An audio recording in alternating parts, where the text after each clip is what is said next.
Howdy YouTube, a really cool review for you today, and that's because we're taking a look at the Shelby Collectibles 1/18 scale, the Le Mans winner from 1967. We've got the Ford GT40 Mark IV.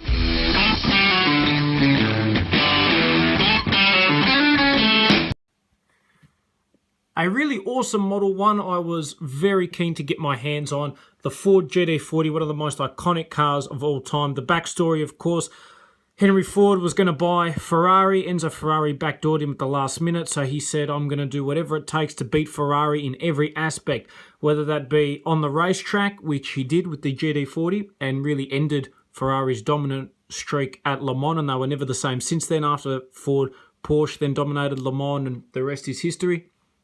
Whether it be in car sales, Henry Ford supplying motors to Di Tommaso, which was an Italian sports car company at the time, in an attempt to rival Ferrari. So he went to a lot of great lengths. And really, the Mark IV is my favorite of the GT40s because it is the start of that prototype era and prototype themed car where we're starting to move away from road cars that you would drive to the track and race and more towards dedicated, purpose-built Le Mans cars. I have actually seen a long tail at the Monterey Historics in America, and that was an awesome thing to see in real life. So much more impressive than the standard GT40. The read-up on the back of the box says, Henry Ford II wanted the Ford Motor Company to race at Le Mans in the early 60s, winning races, promoted car sales.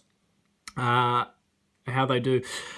As the racing circuit was followed by the younger crowd of car enthusiasts, we at Shelby Collectibles are excited to release this classic race car, a series of 1/18 scale models that will be released for each year in which the Mark IV participated. We hope you will enjoy the beautiful works of art as much as we do. Thank you for your continued support. I love that about Americans. Thank you for your continued support. Well, let's get this opened up and out of packaging. And here we have one of the nicest looking cars I have ever seen opened up and out of packaging. This model looks fantastic. The red looks so beautiful. The quality of this model is incredible as well, except for this mirror, which I need to go back and check because when I opened it up out of the packaging, I don't recall a mirror being there. So I'm not sure if it got lost in the process of taking the model out of the packaging or what, but that's a real annoyance. The rest of the model, fantastic. The length of the car looks incredible. The detailing, everything opens up. The level of detail is not what you would get on, say, a Mini Champs Auto Art. A little bit better than a Kyosho Standard or a Spark Models or True Scale model. But for the price point and everything like that, it is a solid model. Just the detailing on things like the tyre is really nice. The knock-on wheels look fantastic as well. The doors do open, I hope, but we'll start by taking a look at the front and working our way back. So, the actual front, again, there is detailing there, but it's not super detail by any means. Hopefully you guys can see that moving through as well. We'll check out the side of the car over here.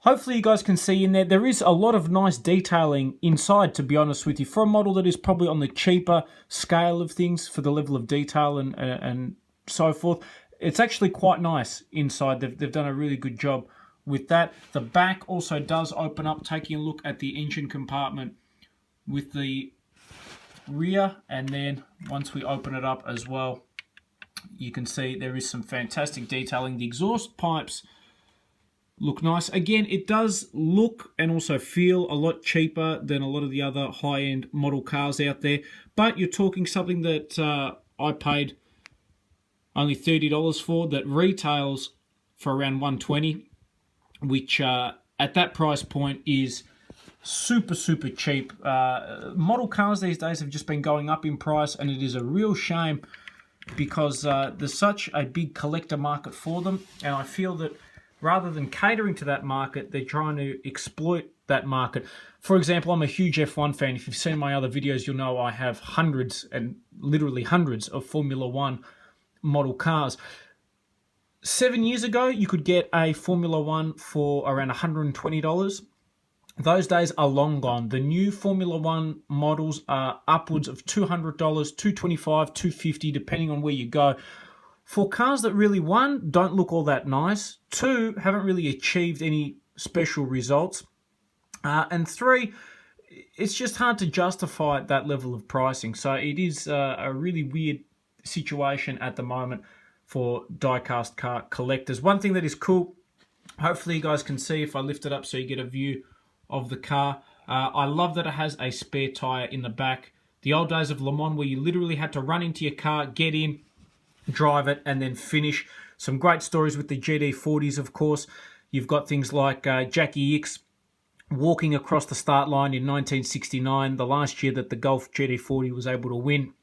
Walked into his car, started very casually, and that car ended up winning by the slimmest of margins against a Porsche 917 from memory. You've got iconic battles. You've got things where I think it was 66 or it might have been 65, where Carroll Shelby and the GT40s, they end up winning, but the car that actually crosses the line first doesn't win the race. It comes second because it was based on distance and fuel and things like that rather than your actual finishing position. So all these sort of weird things that were pretty cool stories, and this is a pretty cool looking model car.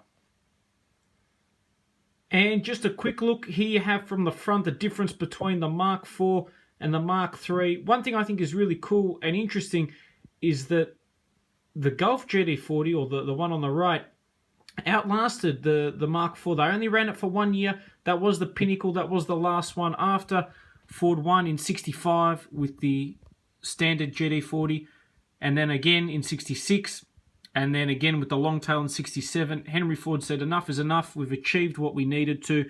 It's time to pull the plug. And after that, Gulf ended up buying a few of the remaining GT40s. They ended up winning in 68 and then winning in 69. This exact car is one of 3 cars to have won Le Mans twice. Jackie Ickx won driving, I think, with Jackie Oliver in, might have been 68 or 69. But he also won in the exact same car and won 2 years in a row. And that's something that I think is really, really cool. Interesting to note, just as we go through the back, the different engines in each of the cars as well. That's something that is very interesting and not something I really expected to see. I'll try and get these backs open so you guys can see.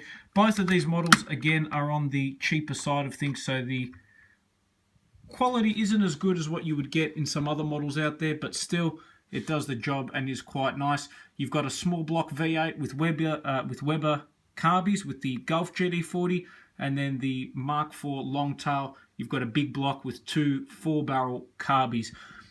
Interesting to note the different approaches there and just the evolution of the GT40.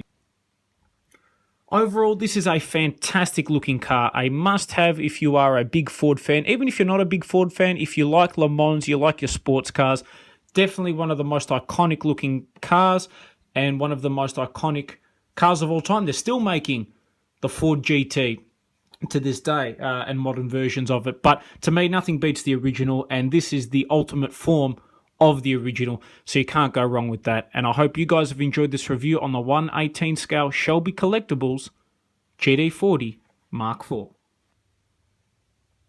And if you've enjoyed this review and want to see literally hundreds of other figure and model car related reviews, feel free to like, subscribe, or check out the other videos on my channel. Plenty of cool stuff and lots of reviews coming up.